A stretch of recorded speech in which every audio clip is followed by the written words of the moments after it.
주위에 결혼을 먼저 한 선배들이 다른 건 몰라도 시댁에는 정을 많이 줄 필요 없다. 100번 잘해봐야 한 번 못하면 평생을 욕먹는 게 시댁 일이다. 했던 말들을 아유, 설마 그러겠어 하고 슬쩍 넘겼다가 큰 코를 다치게 된 서울에 살고 있는 30대 후반의 여성입니다. 전 정말 이런 일이 저에게 생길 거라고 생각을 못 했었어요. 제가 아무래도 나이가 있다 보니까 결혼이라는 것에 조금 서두르게 되었고, 그냥 지나치면 안 될 일들을 이 정도로 무슨 일이 생기겠어? 하는 마음을 먹고 조급하게 그냥 넘겼었는데, 그러면 안 되었던 거죠. 그래도 하나 다행인 건 서류상으로 묶이기 전에 모든 것을 정리할 수 있었다는 것이었는데, 아무리 그래도 제가 당한 일들을 그냥 넘기기는 쉽지 않아서 꼭 어딘가에 이 이야기를 풀어놓고 싶었습니다. 결혼 선배들에게 털어놓아 봐야 "그러게 내 말 듣지 그랬어?" 하고 잔소리할 게 뻔해서 찾다 찾다 이 채널까지 흘러 들어오게 되었네요. 저에게는 질타보단 응원을 해 주시길 바라면서 제 이야기를 시작해 보겠습니다. 인터넷에서만 봐도 주위 이야기만 들어보아도 왜 시자를 조심해야 하는지에 대한 이야기를 줄줄이 들을 수 있었어요. 결혼을 먼저 한 친구들은 매번 명절을 싫어했고, 시댁 행사가 있는 날이면 죽상이 된 얼굴로 가기 싫다고, 아직 결혼을 하지 않은 제가 부럽다고 말을 했었죠. 솔직히 말하면 제가 일만 열심히 하고 사느라 노처녀가 되었기 때문에 그 말이 좀 빈정거림으로 들리기도 하고, 저를 약 올리는 말처럼 들리기도 해서 제 기분이 그닥 좋지는 않았었어요. 하지만 역시 선배들은 선배들이더라고요. 막상 제 일로 겪고 나니까 정말 아이고야 곡소리가 절로 나오더라고요. 특히 홀로 아들을 키워낸 시어머니들은 더 조심해야 한다고, 아들에 대한 집착이 장난 아니라고들 하는데, 그 말이 무슨 말인지 직접 겪고 나서 뼈저리게 깨닫게 되었죠. 저랑 예비신랑은 연애를 하다가 나이가 꽉 차는 바람에 물 흐르듯이 결혼을 하게 되었어요. 사실 결혼이라는 게 제가 하고 싶어서 열정적으로 준비를 했다기보다는 주변에서 "너는 언제 결혼할 거니? 그 나이 먹도록 시집을 못 간 것은 너한테 문제가 있는 거 아니니?" 하며 참견을 하는 사람들 때문에 준비를 시작하게 되었다는 게 더 맞는 말 같네요. 아무튼 예비 신랑이랑 결혼 준비를 하면서 알게 된 사실인데, 우리 예비 신랑의 가정사가 아주 좀 안쓰러운 편이었어요. 어릴 때 예비 신랑의 아버지가 갑자기 병으로 돌아가시게 되면서 예비 시어머니랑 둘이서 배고픔을 견디며 살아왔다고 하더라고요. 정말 너무나도 배가 고파서 죽어버리고 싶은 심정이었대요. 그나마 학교를 다닐 땐 학교에서 급식이라도 주었으니까 망정이지. 급식 아니었으면 하루에 한 끼도 제대로 챙겨 먹기 어려웠을 거야. 그때 나이에는 또 얼마나 잘 먹을 때야. 급식실에서 몇 번이고 밥을 떠먹으니까 다들 우스갯소리로 집에서 밥도 안 주냐고 물어보는데, 정말 돈이 없어서 그땐 밥도 제대로 못 먹었지. 그게 얼마나 부끄러웠는지 몰라. 예비 신랑은 매번 그런 이야기를 하면서 신사한탄을 하곤 했어요. 이미 지나간 일이고 어떻게 보면 추억 중에 하나로 남겨질 일인데도 그 기억이 그렇게 사무치는지, 저를 붙잡고 밥 이야기를 얼마나 해댔는지 몰라요.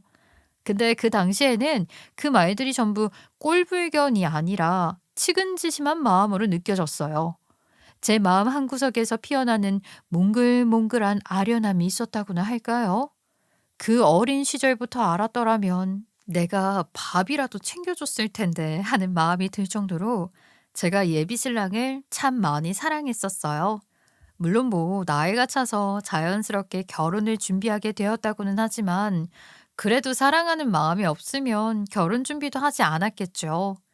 저는 예비 신랑과 평생을 살 자신이 있었고, 우리 둘의 미래가 참으로 단란할 거라 믿었어요. 나는 말이야, 처음에 이 세상에 파스타는 토마토 파스타만 존재하고 있는 줄 알았다. 급식에서 나오는 게 매번 토마토 파스타였거든.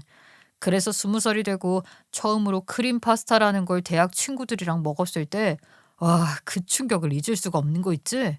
나는 소스를 잘못 만들어서 온 건 줄 알았다니까.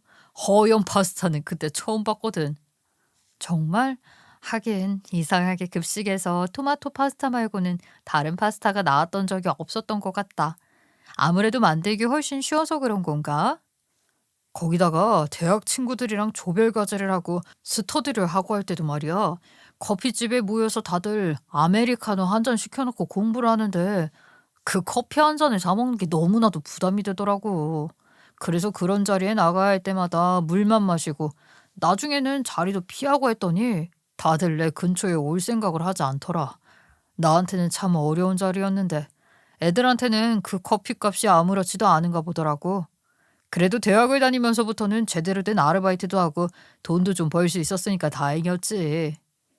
예비 신랑은 고등학교에 다닐 때 어떻게든 대학에 가려고 등록금을 모으기 위해서 생활비를 조금이라도 더 벌겠다는 마음에 신문 배달 아르바이트도 하고 패스트푸드점에서 푼돈을 받으면서 일을 했다고 했어요. 하지만 정말 푼돈이고 학생이라고 시급을 많이 주지도 않았기 때문에 힘든 생활은 여전했다고 하더라고요. 그나마 대학에 가게 되니까 성인이기도 하고 일자리도 고등학생 때보다 더 좋은 조건으로 얻을 수가 있어서 숨통이 조금 튀었다고 해요. 공부와 일을 병행하는 게 쉽지는 않았지만 나중에 어떻게든 먹고 살기 위해서는 지금 코피를 쏟으면서 병행해야 한다고 생각을 해서 이를 악물고 버텼다고 하더라고요. 그래서인지 예비신랑은 생활력이 강한 사람이었고 자기 고집이 조금 있긴 했지만 그만큼 행동력도 강한 사람이었어요. 그러니 저는 예비신랑을 믿고 의지할 수가 있었고요. 예비 시어머니는 허망하게 과부가 된 이후에는 소일거리들을 찾아서 이곳저곳을 기웃거리며 하루 벌어 하루 먹고 살 만큼의 돈을 벌다가 큰 마음을 먹고 돈을 빌려서 시장에서 건어물 장사를 시작하게 되었는데 또 운이 좋게도 자리가 좋아서였는지 장사가 그럭저럭 됐다고 하더라고요. 그래서 예비 신랑도 아르바이트를 해서 버는 돈을 전부 대학 등록금으로 모을 수 있을 형편까지는 올라오게 되었고요.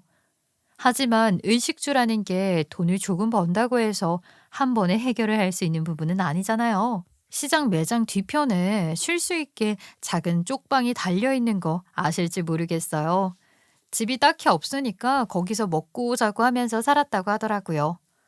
아직도 그 시절을 생각하면 정말 진절머리가 난다니까. 그 시장에 달려있는 쪽방에서 생활하면서 시장 상가에 있는 화장실에서 볼일 해결하고 근처에 아주 작은 대중탕이 있었는데 거기에 사정사정해서 전기권 끊어놓고 2, 3일에 한 번씩 목욕을 하면서 지냈어. 그런데 그 건어물 장사를 했으니까 교복이며 뭐며 맨날 냄새가 배어 있었을 거 아니야. 친구들이 생선 냄새 난다고 어찌나 나를 싫어하던지 기피하기도 했어. 그때 받은 상처 때문에 지금도 냄새에 엄청나게 신경을 쓰면서 지내. 예비 신랑은 그런 환경에서도 굴하지 않고 공부를 해서 대학에 입학을 했고 코피를 쏟아가며 성적을 상위권으로 유지한 덕분에 대학을 졸업하고 취직을 해서 월급을 모았다고 했어요. 위치가 좋은 편은 아니었지만 건어물 시장에서 멀지 않은 곳에 작은 1.5룸을 얻어서 예비 시어머니랑 같이 생활을 시작했다고 하더라고요. 고생한 이야기만 들으면 정말로 2박 3일이 걸려도 다 들을 수 없을 정도로 대단한 이야기들이 줄줄 쏟아져 나오더라고요. 그렇게 고생을 해서 그런 건지 뭔지 돈도 아껴 쓰고 생활력도 강한 것 같고 웬만한 시련에는 끄떡없는 사람이 되었다 이 말이죠. 예비 신랑이 그렇게 단단한 모습을 보여주고 있으니까 저도 덩달아서 이 사람의 매력에 빠지게 되었고 저의 나약한 모습도 다 감싸줄 수 있을 것 같다는 생각이 들었어요. 물론 예비 신랑의 가정 환경과 제가 살아온 가정 환경은 전혀 달랐기에 생활 패턴에서의 사소한 차이는 생길 수 있을 거라 생각을 했죠. 저는 외동인 예비 신랑과 달리 딸만 셋인 집안의 둘째로 태어나서 샌드위치 생활을 평생 하면서 살아왔어요. 저희 언니는 장녀니까 해달라는 거 다 해주면서 키우셨고 제 동생은 막내니까 예뻐서 다 해주고 가운데에 낀 저는 언니랑 동생을 봐서 양보해야 한다 소리를 평생 들었기에 딱히 혜택이랄 것을 받지 못하고 자랐어요. 항상 둘째는 물려받아야 했고 동생을 위해 양보를 해야 했거든요. 그런 상황을 겪다 보니까 예비 신랑과 저와 통일된 의견이 하나 있었는데 그것은 자식을 하나만 낳고 살자는 것이었어요.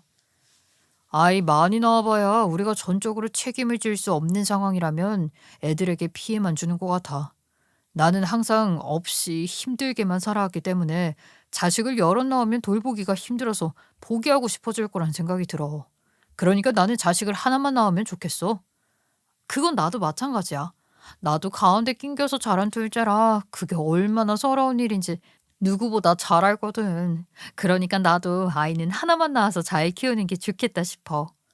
제일 중요한 자녀 계획이 똑같이 일치했고 또 취미 생활에 돈을 쓰는 것이 별로라는 점, 사치를 부리지 않는다는 점에서 참 잘 맞는 짝을 만났다 싶었어요.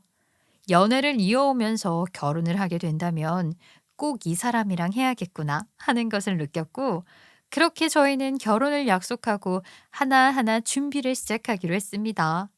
결혼이라는 것이 일륜대사이다 보니까 당연히 양가의 허락도 있어야 하는 법 아니지 않겠어요? 당연한 수순으로 양가에 인사를 드리러 가게 되었는데 저희 집으로 예비 신랑이 먼저 인사를 드리러 왔어요. 저희 부모님께서는 예비 신랑을 보고 꽤 마음에 들어 하셨죠. 사람이 늘 진중하고 말을 한마디 한마디 뱉을 때마다 생각을 깊게 하는 타입이었거든요. 글쎄, 김서방 성격이 아주 깊은 것 같더라. 사람이 진중하고 됨됨이가 바르게 자란 것 같은 티가 나.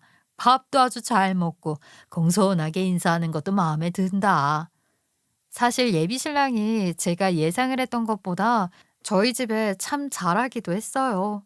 양손 무겁게 선물을 사들고 온 것도 합격표를 받을 만했고요. 부모님께서 하시는 질문에 기분이 상할 법한 질문이 있었음에도 불구하고 낯빛 하나 변색 없이 공손하게 대답을 했었거든요. 사실 제 상황으로 대입을 해보면 저는 조금 싫은 티를 냈을지도 모르겠어요. 아이, 그래. 내가 이런 질문을 하는 게 불편할지도 모르겠지만 우리 딸이 고생하지 않길 바라는 건 모든 부모가 같은 생각 아니겠나. 자네가 지금 다니는 회사 연봉은 어떻게 되지? 집은 어디에 있고? 부모님께서는 무엇을 하시는지, 노후 준비는 다 되어 있으신지 궁금하구만. 예, 제가 지금 다니고 있는 회사가 나름 대기업이라서 연봉은 6천 초반대입니다. 집은 아주 작은 1.5룸에서 어머님을 모시며 살고 있는데 결혼을 하게 되면 어머님은 그 집에서 생활을 하시고 저희는 신혼집을 얻어 생활을 할 거고요. 큰 집으로 이사를 갈 수 있긴 하지만 결혼을 하기로 했고 아버지께서 제가 어릴 때 돌아가셨기 때문에 어머니 혼자서 생활을 하셔야 하는데 집이 커지게 되면 홀로 관리하시면서 생활하기가 어려울 것 같아서요. 익숙한 지금 집에서 쭉 사시겠다 하셔서 집은 어머님께 드리고 나올 예정입니다. 아버지께서 돌아가셨다고 하시면 홀어머니를 모시고 살았던 거예요? 고생이 조금 많았겠네. 홀시어머니라 하면 아들이 챙겨야 할 것도 많을 텐데. 아무래도 어머님께서 오랜 시간 시장에서 일을 하셨기 때문에 제가 신경을 써야 할 부분이 있긴 있었죠. 하지만 생활력은 워낙 강하신 분이라 걱정 없습니다. 어떻게 보면 예비 신랑의 입장에서는 본인 입으로 대답하기 꺼려지는 질문이었을 수도 있는데 성심성의껏 대답을 해주었어요. 나중에 예비 신랑이 돌아가고 나서 친정 아버지께서는 사람이 뭘 해도 될 놈인 것 같다고 좋아하셨고, 친정 엄마는 다 좋은데 딱 한 가지가 걸린다고 하시더라고요. 아유, 나는 말이야. 다 마음에 들긴 하는데 그 홀시어머니라는 점이 참으로 마음에 걸리는구나.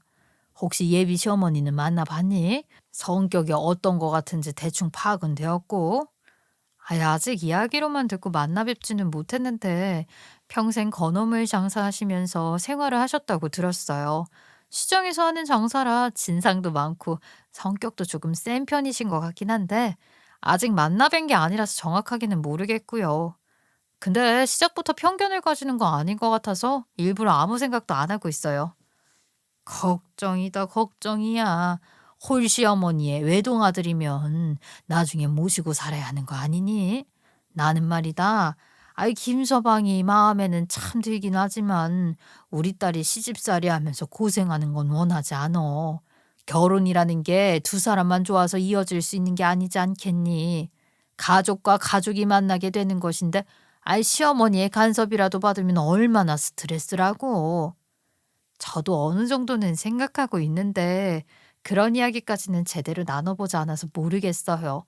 일단 저는 합가 생각은 전혀 없고요. 예비 신랑도 굳이 예비 시어머니한테 집을 주고 오겠다는 걸 보면 같이 살 생각이 없으니까 하는 행동 아닐까 싶어요. 말은 그렇게 했지만 외동아들이고 홀 시어머니니까 얼마나 애틋하겠어요. 걱정은 조금 되긴 했죠. 저는 예비 신랑에게 은근히 홀 시어머니에 대한 이야기를 꺼내고 싶었지만 이런 건 사실 타이밍을 잘 보고 말을 해야 서로 기분도 상하지 않는 법 아니겠어요?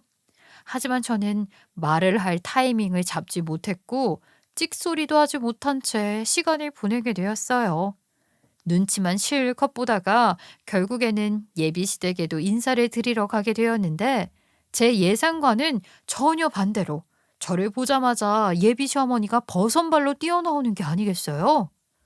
이렇게 누추한 곳을 귀한 손님이 오니 아우 내가 어디 대접을 해야 할지 모르겠구나. 내가 건어물 장사를 해서 몸에 비린내가 날지도 모른다는 생각에 향수를 아주 들이부었다. 어제부터 머리를 몇 번이나 감았는지 모르겠네 정말. 우리 귀한 며느리 보는데 그 정도는 해야지. 여기까지 오느라 고생했어. 아 집이 안쪽에 있어서 오느라 힘들었을 텐데. 그러면서 냅다 제 손을 꼭 잡으시더니 눈물까지 글썽이시면서 이야기를 하시더라고요. 저는 솔직히 너무나도 환대를 해주셔서 몸둘 바를 모르고 몸을 베베 꼬았어요. 우리 아들이랑 결혼을 하겠다고 결심을 해줘서 내가 정말로 너무 고마워. 내가 보시다시피 이 가진 게 별로 없는 사람이라서 우리 아들 장가를 못 보내는 줄 알았지 뭐야. 요즘은 결혼하는데도 시댁에서 집도 해줘야 하고 며느리한테 선물도 사줘야 한다고 하던데 할 게 많아도 너무 많아서 말이지. 내가 가진 돈이 없어서 우리 아들 장가 보내는 것도 포기를 했지 뭐야. 그런데 이렇게 귀한 며느리가 우리 집까지 발을 디디다니. 아휴, 너무 환대를 해주셔서 제가 어떤 대답을 해야 할지 모르겠어요. 이가 워낙 성품이 좋고 예의가 바른 모습을 보여주다 보니까 저도 마음이 많이 갔어요. 이런 사람이랑은 돈이 있든 없든 평생을 함께 살아도 행복했다 싶어서 결혼을 결심하게 되었어요. 그러니까 너무 막 숙이지 않으셔도 돼요. 이 사람 모자란 거 하나 없잖아요. 그 모자람 없이 키우려고 애를 썼지만 그래도 우리 집안에 돈이 없잖니. 살면서 제일 중요한 게 돈이라는데 그것이 없어서야. 그럼에도 불구하고 우리 아들이랑 결혼을 하겠다고 하니 어찌 안 예쁠 수가 있어. 내가 아주 우리 며느리를 향해서 108배를 해도 모자랄 판이야. 너무너무 고마워. 그 말을 듣는데 이런 생각이 들더라고요. 결혼할 때 한 푼도 지원을 해줄 수 없다는 이야기구나. 그런데 사실 이건 어느 정도 예상을 하고 있었어요. 왜냐하면 예비시댁이 못 사는 집안이라는 건 알고 있었으니까요. 저는 지금이 타이밍이라고 생각을 하고 이것저것 물어봐야겠다 생각을 했죠. 그런데 예비 시어머니가 먼저 말을 하시더라고요. 우리 아들이랑 결혼을 해서 살겠다고 하니까 나는 아무것도 간섭도 안 하고 신경도 안 쓰고 그냥 없는 듯이 살 테니까 걱정하지는 말어. 평생 건어물 팔면서 살았으니까 앞으로도 이거나 평생 만지면서 살 테니까 이거 팔아서 아주 먹고 살만해. 아들한테 기대어 살 생각도 전혀 없으니까 그냥 너희들이 알콩달콩하게 행복하게 살아. 알았지? 예비 시어머니의 말에 나름 안심이 되었어요. 그 말은 합가할 생각이 전혀 없다는 말로 들렸었거든요. 제가 제일 걱정했던 부분이나 저희 친정엄마가 걱정했던 부분이 합가 문제였잖아요. 그렇기 때문에 사실 그 부분에서 예비 시어머니가 철벽을 치고 말을 해주니 감사의 따름이었어요. 혹시 우리 며느리는 무슨 음식을 좋아하나? 내가 건어물로 만드는 음식들은 죄다 기가 막히게 만들 줄 알거든. 혹시 뭐 먹고 싶은 거 있으면 내가 지금 당장 해주마. 저는 가리는 거 없이 다 잘 먹으니까 어머님께서 제일 잘하는 음식으로 해주세요. 뭐든지 맛있게 먹을 수 있어요. 말도 어쩜 이리 살갑게 잘할까. 내가 평생 코다리 조림만 하는 기가 막히게 한다 소리 들었거든. 그러니까 어서 밥부터 먹고 찬찬히 이야기 나누자고. 코다리 조림을 자신 있게 말하시더니 정말로 기가 막히게 해주시더라고요. 제가 밥 한 공기를 그 자리에서 뚝딱 해치우니까 감동을 받으신 얼굴을 하시면서 어떻게 이렇게 복스럽게도 밥도 잘 먹냐고 싫은 구석이 하나도 없다면서 칭찬을 해주셨어요. 그 뒤로 간단하게 결혼에 대한 이야기를 나누고 집에 가려는데 양손 무겁게 건어물을 들려주시더라고요. 이거는 울릉도에서 난 오징어고 이거는 고급 북어니까 꼭 참기름에 들들 볶아서 국 끓여 먹어. 내가 손이 거칠어서 자꾸 이렇게 손 잡는 게 불편할지도 모르겠지만 말이야. 나는 다른 거 바라는 거 하나도 없다. 그저 우리 아들이랑 행복하게 잘 살아주는 것만이 효도니까 예쁘게 오래오래 함께 살아. 우리 아들이 서운하게 하면 묻고 따지지도 말고 나한테 전화해서 바로바로 일러. 그러면 내가 아주 혼쭐을 내줄 테니까. 알았지? 그 말에 든든한 아군을 얻은 것 같고 제 걱정거리가 삽시간에 사라지더라고요. 그렇게 저에게 잘해주시는데 제가 무슨 걱정을 할 것이 있겠어요? 그 이후에 결혼 준비에 본격적으로 들어가게 되면서 자연스레 양가 상견례를 하게 되었는데 분위기도 아주 훈훈했어요. 예비 시어머니는 우리 아들을 사위로 맞아주셔서 감사하다는 말을 했고, 저희 부모님 또한 아직 가르쳐야 할 게 태산인 딸인데 지도 편달 부탁드린다고 겸손하게 인사를 하셨고 말이에요. 식사를 하는 내내 서로의 칭찬을 하다가 본격적으로 결혼 이야기를 하게 되면서 결혼 날짜를 잡고 결혼 준비를 하면서 들어가야 할 돈 이야기가 나왔는데 예비 시어머니가 우물쭈물하면서 입을 여시더라고요. 이렇게 좋은 자리에서 제가 갑자기 초를 치는 것 같아 죄송스러운 마음이 들지만 제가 사실 힘들게 살아온 탓에 모아둔 돈이 없습니다. 이 이야기를 언제 하는 게 좋을까 고민이 많았는데요. 저희 부부 양가 부모님께 손 벌리면서 부담스럽게 결혼하고 싶지 않습니다. 저희 둘이 알아서 잘 해보겠습니다.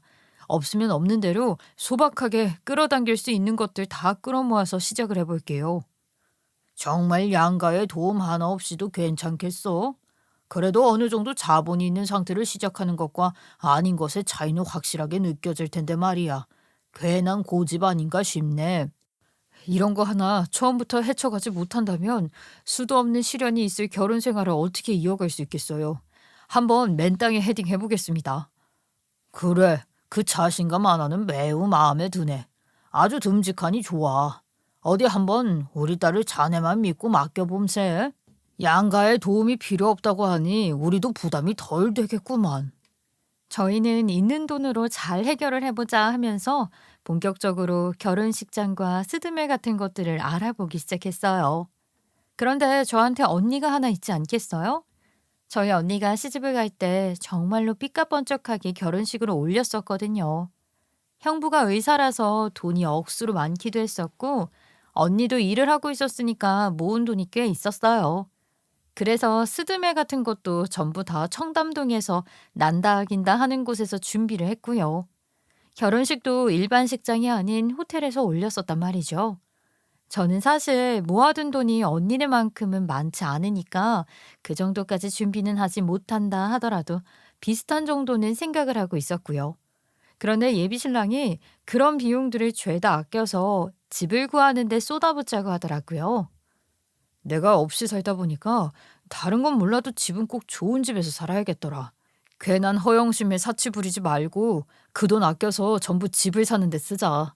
그리고 결혼식이야 셀프로 준비하면 되는 거 아니겠어? 요즘은 셀프 웨딩도 많이들 한다고 하던데 결혼식은 우리 어머니가 다니시는 교회에서 올리면 공짜로 할 수도 있고. 교회에서 결혼을 하자고? 우리 집안 사람들 전부 종교를 믿지도 않는데 그냥 식장에서 하는 게 낫지 않을까? 나는 교회에서 결혼을 할 거란 생각을 해본 적이 없는데. 돈 한 푼이라도 아껴야지. 교회에서 결혼하면 공짜인데 왜 그걸 마다해? 그러지 말고 얼른 신도 등록이나 하자. 그래야 결혼식도 올릴 수 있다고 하더라. 거기다가 드레스도 말이야. 샵 같은 데 가서 빌리면 몇백만 원씩 든다고 하던데. 내가 인터넷에 찾아보니까 드레스 사는데 10만 원이면 되던데. 원피스나 드레스나 다 똑같은 거 아니야? 그리고 메이크업도 내가 아는 동생이 지금 공부하고 있는 중인데 학원 다니면서 잘 배웠다고 하더라. 공짜로 해준다고 하니까 걔한테 맡기자. 아이, 뭐라고? 아니, 원피스랑 드레스는 완전히 다른 거지. 그걸 어떻게 똑같은 거라고 말을 할 수가 있어. 그리고 메이크업도 남들은 다 전문적인 샵에 가서 하는데 나는 아는 사람한테 받으라는 게 말이나 돼? 한 번뿐인 결혼식인데 그런 건 싫어. 그리고 스튜디오 촬영은 어떻게 할 건데? 아니, 화장 한 번 하는데 몇십만 원 주는 건 이상하잖아. 그리고 촬영은 요즘 휴대폰 카메라가 잘 나오니까 그걸로 찍어도 충분할 것 같은데. 나 어차피 사진 찍는 거 별로 안 좋아하니까 당신 사진이나 실컷 찍어줄게. 그렇게 해서 뽑으면 돈도 얼마 안 들어. 저는 너무나도 황당했고 이 고민을 어디다 털어놓을 곳이 없어서 언니에게 털어놓았더니 언니가 깔깔거리면서 비웃더라고요. 야, 그건 결혼 준비가 아니라 그냥 지질이 궁상 아니냐? 왜 결혼 관련해서 전문적인 샵이 있는 건데 그렇게 하면 무조건 후회할걸? 언니의 말을 듣고 결심이 서서 예비 신랑에게 다시 이야기를 했는데 예비 신랑이 글쎄 의식주가 제일 중요한 건데 당연히 집이 먼저 아니겠냐고. 그런데 나가는 돈만 줄여도 평수가 커지겠다고 한숨을 쉬며 말을 하더라고요. 거기다가 예비 시어머니까지도 저에게 어차피 결혼식 날에는 모든 신부들이 빛이 나는 법이라며 아무거나 입어도 예쁠 거라고 쐐기를 박았어요. 일단 시작부터 무척이나 삐걱거리는 느낌을 받긴 했지만 제가 이 고민을 언니한테 털어놓았었잖아요. 언니가 다른 건 몰라도 메이크업만큼은 꼭 예쁘게 해야 한다고 신신당부를 하면서 메이크업샵 예약은 언니가 직접 돈을 주고 해주었어요. 솔직히 웨딩 촬영은 저도 딱히 전문적으로 할 생각이 없었기 때문에 저렴한 셀프 스튜디오를 예약하게 되었고요. 드레스는 예비 신랑이 자꾸 비싸게 빌릴 필요 없다고 박박 우기는 바람에 인터넷에서 빌려주는 거 괜찮은 걸로 골라서 입게 되었죠. 막내 동생까지 옆에서 도와주는 덕분에 셀프로 모든 걸 끝내게 되었는데 도와준 사람들의 수고는 모르고 예비 신랑이 오히려 당당하게 이야기를 하더라고요. 이거 봐. 막상 하겠다고 마음을 먹으니까 저렴한 가격으로도 충분하지? 우리가 견적 냈을 때 800만 원 달라고 했었는데 우리 총 합쳐서 50만 원도 안 들었잖아. 그만큼 전문적으로 찍는 게 아니라서 허접하긴 하잖아. 그리고 우리 언니랑 동생이 도와준 덕분에 끝낸 거지. 우리 둘이 했으면 아직도 고민하고 있었을걸? 당신이 뭐 하나 제대로 알아보고 한 것도 없으면서 왜 그렇게 의기양양하게 이야기를 하는지 모르겠네. 나 기분 상할 것 같으니까 그만해. 그렇게 살짝 기분이 상한 상태로 있었는데 저희가 결혼 준비를 할 때 크리스마스가 껴 있었어요. 어떻게 보면 커플들의 최대 기념일이랑 비슷하지 않겠어요? 그날 예비 신랑이랑 오랜만에 둘이서 데이트를 하고 있는데 예비 시어머니가 저에게 전화를 하셨더라고요. 평소에 전화를 잘 하지 않으셔서 무슨 일이라도 생긴 건가 싶어서 받았죠. 네, 어머님. 오늘 교회 가신다고 하지 않으셨어요? 혹시 무슨 일이라도 생기신 거예요? 갑자기 전화를 주셔서 놀랐어요. 아, 그래, 말 잘했다. 오늘 교회에 가는 날 아니겠니? 너네는 교회에서 결혼을 한다면서 이런 날 어디서 뭐 하는 거니? 당장 교회로 와서 예배 드릴 준비를 해야지. 1년 중 가장 중요한 날인데 밖에서 싸돌아다니면 되겠어? 안 되겠어? 그리고 크리스마스 날인데 왜 나한테 먼저 전화를 안 하니? 안부 전화를 해야지. 속으로 아니 오늘은 예수 생일인데 왜 예비 시어머니한테 전화를 해야 하지? 하는 생각을 하게 됐죠. 그런데 옆에서 전화를 같이 듣던 예비 신랑이 쓱 말을 하더라고요. 우리 아직 다음 스케줄까지 시간도 넉넉한데 잠깐 교회에 가서 인사라도 드리고 올까? 우리 데이트 중인데 굳이 가서 인사를 드려야 해? 나중에 드려도 되는 거잖아. 갔다가 붙잡혀서 못 나오면 어쩌려고. 그리고 나는 무교라서 교회 가기 싫단 말이야. 우리가 교회에서 결혼식을 올릴 거잖아. 아무래도 우리 어머니께서 오래 다니던 교회이고 하다 보니까 교회 사람들한테 아들 부부 자랑을 좀 하고 싶으신 것 같기도 해서 그래. 시간이 없는 것도 아니고 남는 시간이 있으니까 잠깐 가서 인사 좀 드리고 나오는 게 좋을 것 같아. 때마침 점심을 먹고 난 다음에 다음 일정까지 시간이 남아있긴 했었기에 예비 시어머니의 아들 부부 자랑 장단 좀 맞춰드릴 겸 한 번쯤 가보자 하는 생각이 들어서 알겠다고 했어요. 솔직한 마음으로는 가고 싶지 않긴 했지만 예비 시어머니가 굳이 자랑을 하고 싶다는데 어쩌겠어요? 게다가 예비 시어머니의 지인분들이라 결혼식에 참석을 하실 것 같기도 했었고요. 근데 글쎄 막상 교회에 도착하니까 행사는 행사잖아요. 사람들이 엄청나게 많아서 뭐가 뭔지 하나도 모르겠더라고요. 거기서 예비 시어머니가 "우리 아들 부부야. 여기서 결혼식 올릴 거야." 하면서 난생 처음 보는 사람들을 죄다 불러다가 인사를 시키는데 정신이 하나도 없었죠. 누가 누군지를 아예 모르니까요. 원래는 저희가 점심을 먹고 난 다음에 2시간 뒤에 연극을 보러 가기로 했었거든요. 그런데 그 연극이 인기도 많은 공연이고 날이 날이다 보니까 예매 자리를 구하는 것도 무척이나 힘들었었어요. 저는 이미 일정이 다 계획에 있었기 때문에 그 일정이 틀어질까 봐 불안해지기 시작했죠. 연극 공연을 놓치면 비싼 티켓 값을 날리게 되는 거니까요. 아니나 다를까 제 불안함이 현실화되면서 예비 시어머니가 무슨 목사님, 사모님, 장로님들 할 거 없이 저희 부부를 일일이 끌고 다니면서 우리 아들이 곧 결혼한다고 축복을 부탁드린다면서 인사를 시키는데 저는 정말로 초면인 사람들에게 감사합니다 인사를 하면서 왜 그런 짓을 해야 하는지 모르겠더라고요. 이 사람들이 전부 저희 결혼식에 참석을 할 것도 아닌데 말이죠. 공연 시간은 다 되어 가는데 예비 신랑이고 예비 시어머니고 나갈 생각, 보내줄 생각은 전혀 없어 보이고 예비 시어머니가 나중에는 저에게 헌금을 내라고 하더라고요. 오늘은 그냥 인사만 드리러 오는 건 줄 알았는데 헌금을 내라고요? 어머님, 저 지금 현금 가지고 있는 게 별로 없는데 조금만 내도 괜찮을까요? 아니, 헌금도 빵빵하게 안 들고 다니고 뭐 하는 거야? 이게 다 교회 발전 기금으로 사용되는 거니까 일단은 가지고 있는 현금은 다 내도록 해라. 다 너희 부부의 앞날을 위해 하늘에 기도하는 거다 생각하고 좋은 마음으로 내면 복이 돌아올 거다. 아니, 자기 마음대로 끌고 다닌 것도 모자라 돈까지 뜯어가는데 무슨 날강도인가 싶더라고요. 결국 연극 공연은 당일 취소도 못하고 날려버렸고요. 그날 예비 신랑이랑 대판 싸웠죠. 1년에 한 번밖에 없는 크리스마스인데 이게 뭐야. 공연은 못 보고 돈은 돈대로 날리고. 게다가 내가 왜 헌금까지 해야 하는데? 당신한테는 돈 내라는 소리도 안 하시더만. 크리스마스가 뭐가 중요해. 어차피 매일 똑같이 반복되는 날인데. 연극 공연은 다음에 보면 되지. 그리고 우리 엄마가 자랑하고 싶어서 부른 건데 그것도 못 해주냐? 정해진 일정이라는 게 다 있는 건데 그것도 죄다 무시당했잖아. 무시당한 것도 기분이 나빠. 모르는 사람들한테 일일이 인사를 하면 뭐해. 그 사람들이 전부 우리 결혼식에 올 사람도 아닌데. 그리고 현금 가진 거 다 털린 것도 이상하다고. 헌금을 내면 천국 가고 헌금을 안 내면 천국 못 가? 이상하잖아. 교회 발전에 쓰인다고 하잖아.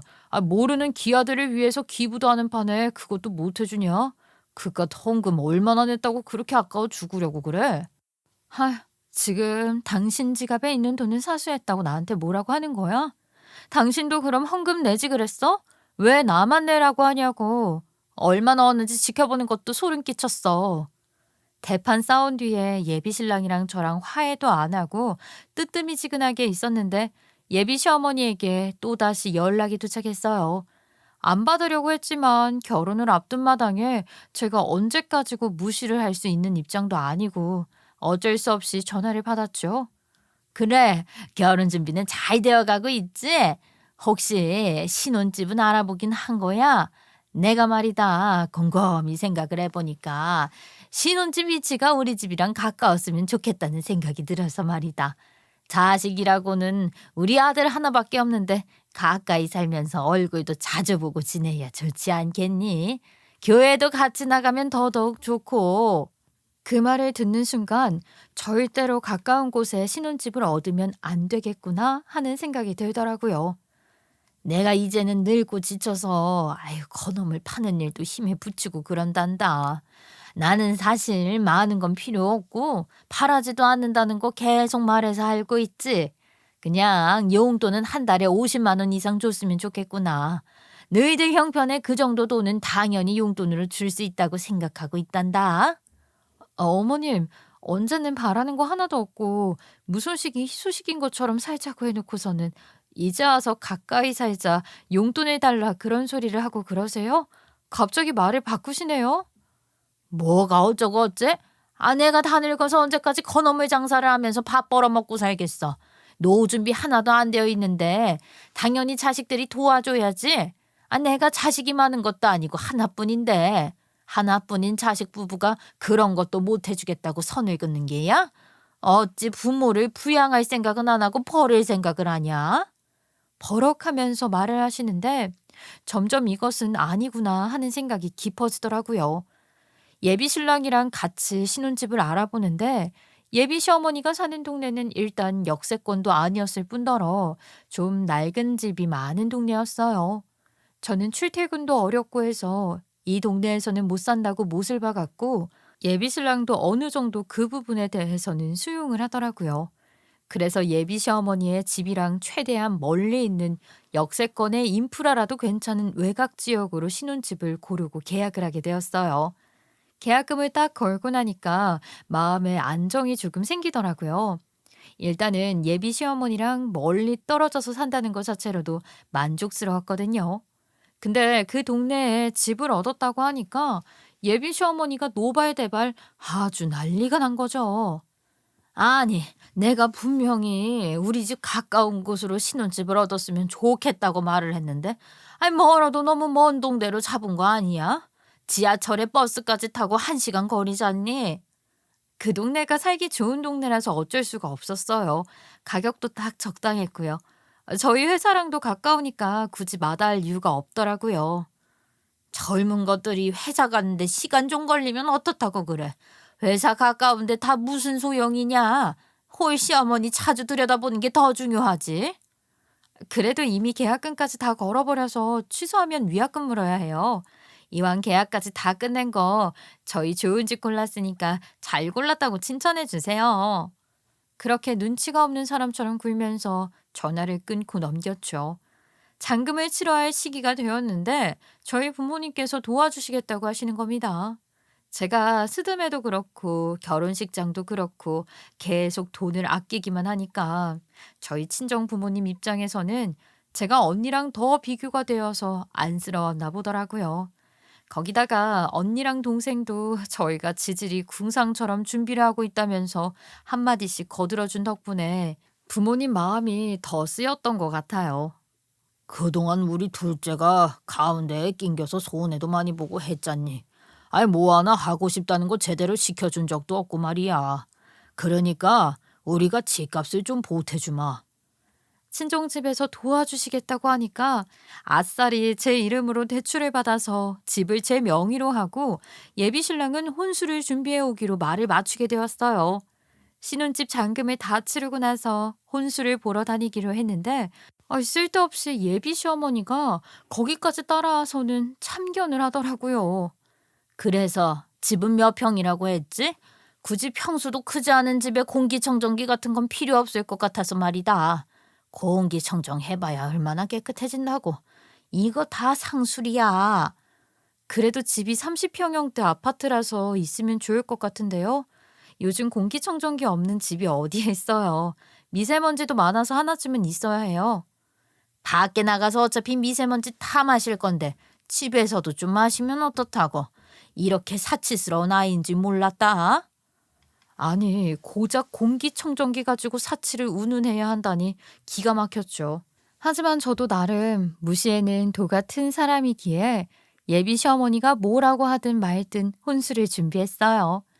어느 정도 준비가 다 끝이 나고 이삿날이 얼마 남지 않아서 입주를 준비하면서 제가 청소를 하려고 신혼집에 딱 도착을 했죠. 그런데 집 앞에 웬 택배가 와 있더라고요. 근데 글쎄 택배 수신자 이름이 제 이름으로 되어 있는 게 아니겠어요? 누가 보냈나 싶어서 발신자를 확인하니까 예비 시어머니더라고요. 그래서 일단은 집 안으로 들고 들어가서 열어봤죠. 근데 글쎄 예비 시어머니의 옷가지로 보이는 것들이 들어있더라고요. 건어물 특유의 비린내가 코끝을 확 찌르는 거예요. 이게 무슨 영문인지 몰라서 예비 시어머니에게 전화를 걸었죠. 어머님, 신혼집 앞에 택배가 와 있는데 어머님이 보내신 것 같아서요. 이게 무슨 옷이에요? 그게 벌써 도착을 했니? 타이밍도 좋네. 그거 내 옷이야. 내가 보낸 게 맞아. 어머님 옷을 왜 저희 신혼집으로 보내셨어요? 혹시 뭐 저 입으라고 보내신 거예요? 어머님이 입으시던 옷을요? 저 이거 필요 없어요. 거기다가 내 옷을 왜 보내니? 말 그대로 내 옷이니까 보냈지. 그거 안방에 고인 모셔놔라. 내가 세탁을 안 해서 냄새가 좀 날 수도 있으니까 세탁기 한번 돌려놓고 말이다. 방이 세 갠데 그래도 내가 화장실을 자주 가고 하니까 안방을 쓰는 게 낫지 않겠니? 자고로 어르신들이 큰 방을 써야 하는 법이야. 내 짐도 좀 있으니까 말이야. 이게 다 무슨 소리인지 저는 이해가 되지 않아서요. 저희 집 안방을 왜 어머님이 사용하시겠다는 건지요? 내가 아들한테 이야기를 슬쩍 흘렸는데 지금 사는 집에서 혼자 어떻게 살겠니? 무서워서 말이다. 너네랑 합가하려고 마음을 먹었다. 내가 늙고 힘도 없고 돈도 없는데 너희 부부가 나 하나쯤은 부양 가능하잖니? 신혼집이랑 내가 사는 집이 멀어서 귀찮기도 하고 자주 얼굴 들여다보려면 역시 합가를 하는 게 맞는 것 같더라고. 저랑은 전혀 상의가 안 된 내용이라서 전 모르겠어요. 이 짐은 다시 어머님께 돌려드릴게요. 어떻게 저랑 말 한마디 없이 합가를 하자고 하시는지요. 저는 싫어요. 어디 시댁이 그렇게 하겠다고 하는데 반기를 들고 그러냐? 어? 어디 시애미 앞에서 합가하기 싫다는 소리를 하고 앉아있어? 너야말로 아주 혼쭐이 나야겠구나. 조선시대 같으면 곤장 맞을 소리인 건 몰라서 하는 말이야. 지금이 조선시대도 아닌데 그런 말씀을 왜 하세요? 곤장 맞을 소리라니요. 저랑은 아무튼 합의가 안 된 내용이니까 싫다고요. 결혼 준비도 다 되었겠다. 신혼집까지 계약을 하고 잔금을 다 치르고 나니까 이제서야 본색을 뻔뻔하게 드러내는 거였죠. 애초에 빌붙을 생각만 하고 있었던 사람처럼 말을 하더라고요. 이런 식으로 말리면 안 되겠다 싶은 생각이 아주 삐뽀삐뽀 울리더라고요. 바로 부동산에 찾아가서 집 계약한 거 취소할 수 있냐고 물어보니까 위약금을 내야 한다고 하더라고요. 위약금 그냥 물고 말자는 생각을 하고는 예비 신랑에게 진지하게 이야기를 좀 하자고 만나자고 요청을 했어요. 오늘은 어머니랑 밥을 먹기로 했으니까 그럼 우리 집으로 와. 어머니께서도 당신이랑 할 이야기 있다고 하시니까 마침 잘 됐네. 그래, 차라리 예비 시어머니가 있는 자리에서 말을 하자 싶어서 찾아갔더니만 제가 들어가자마자 예비 시어머니가 앞치마를 쓱 꺼내면서 고개를 쓱 쳐들고 말을 하시더라고요. 어디 우리 며느리 음식 솜씨 좀 한번 봐야지. 앞으로 같이 살게 될 텐데. 내가 얼마나 진수성찬을 얻어먹을 수 있나? 내가 너 시험 한번 봐야겠다. 생각해보니까 그렇네. 여태까지 당신 음식을 먹어본 적이 없어서 얼마나 요리를 잘하는지도 모르겠고 같이 살 거면 입맛도 좀 맞아야 하는데 말이야. 제가 그 말에 바로 앞치마부터 집어 던졌어요. 제가 그런 행동을 할 줄 몰랐는지 예비 신랑이랑 예비 시어머니 둘 다 황당해 하더라고요. 야, 나 너랑 결혼 안 할래. 내가 곰곰이 생각을 해보니까 이런 상태로 결혼하면 죽이 되든 밥이 되든 아주 나가리가 되겠더라. 결혼 안 해. 이 결혼 못 해. 아니, 결혼식을 코앞에 두고 지금 뭐 하는 게야? 이게 다 무슨 소리냐고. 결혼을 안 하긴 뭘 안 해. 이혼보다 당연히 파혼이 낫겠죠. 저희가 결혼식을 올린 것도 아니고 혼인신고를 한 것도 아닌데 제가 파혼을 못할 이유가 어디 있겠어요? 이렇게는 못 살아요. 신혼 시작부터 합가? 내가 미쳤다고 남의 집 종노릇하게 생겼어? 내 집 위약금 물고 취소하기로 했으니까 그런 줄 알아. 돈 한 푼 안 보탰으니까 그 집에 대한 권리 하나도 없는 거 알지? 절대로 같이 못 산다고. 내가 미쳤다고 내 돈 들여서 안방을 시어머니한테 내어주게 생겼냐? 염치 좀 챙겨라. 아유, 이미 교회에도 다 말해두고 사람들한테 인사까지 다 했는데 파혼이 무슨 말도 안 되는 소리야. 지금 누구 뒤로 넘어가는 꼴 보고 싶어서 그래? 누가 인사시키래요? 내가 하겠다고 한 적도 없는데 그걸 왜 내 탓을 하고 있는지 모르겠네요. 제 알바는 더더욱 아니고요. 크리스마스 날 왜 모르는 사람들한테 인사를 하고 있어야 하는지 그때도 이해가 안 갔는데 그때 도망을 갔어야 했는데 아 시작부터 이러는데 결혼 생활이 안 봐도 뻔하게 그려지지 않나요? 나는 결혼 안 하겠습니다. 시궁창으로 내 발로 절대 못 들어가지. 그 말에 갑자기 예비 시어머니랑 예비 신랑이 태도를 바꿔서 저를 달래기 시작하는데 그 말이 더 황당하더라고요. 이거 전부 당신이 어떻게 나오나 한번 시험해 보려고 한 행동이었어. 진심이 아니었다고. 아이, 어머니, 얼른 가서 식사 준비하셔요. 우리 와이프 배고프겠어요. 내가 가서 준비하마. 그리고 그 택배도 말이야. 보낼 거였으면 그냥 옷만 보냈겠니? 짐도 싹 다 보냈겠지. 그냥 우리 며느리가 어떻게 나올지 궁금해서 한번 해본 거야. 미안하다. 땀까지 뻘뻘 흘려가면서 저에게 일부러 시험해 보려 한 행동이다. 진심이 아니라고 이야기를 하는데 어이가 없어서 원. 그게 진심이든 아니든 결혼은 절대 안 할 거니까 더 이상 말 얹지 마시라고요. 이미 저는 결심했고요. 제 마음 절대로 못 돌립니다. 자꾸 이러면 경찰이라도 불러서 시시비비 가릴 테니까 그런 줄 아시고 결혼 이야기 입도 뻥끗하지 마세요. 와 보자 보자 하니까 아주 끝까지 나가네. 경찰을 부르긴 왜 불러? 경찰이 이런 일에 나서서 뭐라도 해줄 것 같아? 당신 정말 생각 없다. 우리 파혼 이야기에 경찰을 부른다니. 우리 언니가 경찰인 거 그새 까먹은 거야? 자꾸 귀찮게 굴고 지지부진하게 나오면 스토커로 신고라도 할 테니까 그런 줄 알아? 스토커 신고는 뭐 아무나 넣으면 되는 건 줄 알아?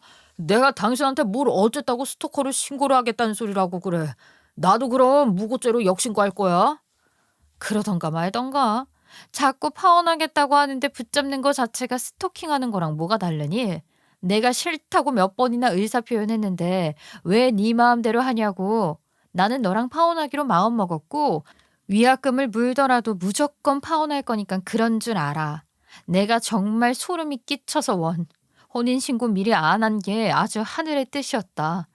내가 헌금 많이 내서 하나님이 나한테 기회 한번 주셨나 보다. 앞으로 헌금 많이 내야겠네. 예. 왜 그렇게 흥분을 하고 그러니? 내가 너네 사는 거에 간섭 안 한다니까. 전부 다 장난이었다고 장난. 요즘 예비 시모들이 이런 테스트를 많이 한다고 해서 함 해본 거야. 장난으로 던진 돌에 개구리 맞아 죽는 거 몰라서 그래요? 저는 이참에 당신네들 본성을 알게 된 것 같아요. 그러니까 신혼집에 찾아오지도 말고요. 거기 위약금 물고 취소할 거니까 그런 줄 알아요? 찾아왔다가 신고나 당하지 말고. 그랬더니 둘 다 꿀먹은 벙어리 되더라고요. 처음에는 대충 어르고 달래면 제가 고개를 수그리고 들어올 줄 알았나 본데 제가 오히려 강경하게 나가니까 그들도 지들이 지은 죄가 있어서 그런 건지 더 이상 뭐라 말을 못 하더라고요. 결국 저는 이 사실을 처음부터 끝까지 가감 없이 친정 부모님께 말을 하게 되었고요. 저희 부모님께서는 제가 강경하게 파혼을 하겠다고 하니 그러라고 하시고는 더 이상 제가 상처를 받을까봐 말씀을 안 얹으셨어요. 아니 그런 줄 알았죠. 저 모르게 친정엄마는 예비 신랑에게 전화를 해서 아주 욕을 퍼부으셨더라고요. 야, 이 천하의 쌍놈의 집아나. 언제는 전혀 관심조차 주지 않을 것처럼 간섭 하나 없이 굴 것처럼 하더니만 학가를 지들 마음대로 정하고 앉아있어? 없이 살아서 이해를 했더니만 이건 뭐 완벽하게 거지 근성을 내보이고 있네. 이런 개 거지 같은 집안이랑은 인연 못 맺지. 당장 꺼져버려. 어디 결혼식 코앞에 두고 마음을 그렇게 손바닥 뒤집듯이 바꾸고 있어? 평생 그렇게 한번 살아봐라. 너한테 시집갈 여자 하나도 없을 테니까 이 쌍놈아. 나중에 예비 신랑이라고 부르기도 싫은 그 인간이 전화를 해서 따지고 들길래 그제서야 사건의 전말을 알게 되었죠 뭐. 저는 우리 엄마가 틀린 말 하나 한 거 없으니까 뼛속까지 잘 새겨 들으라고 했고요.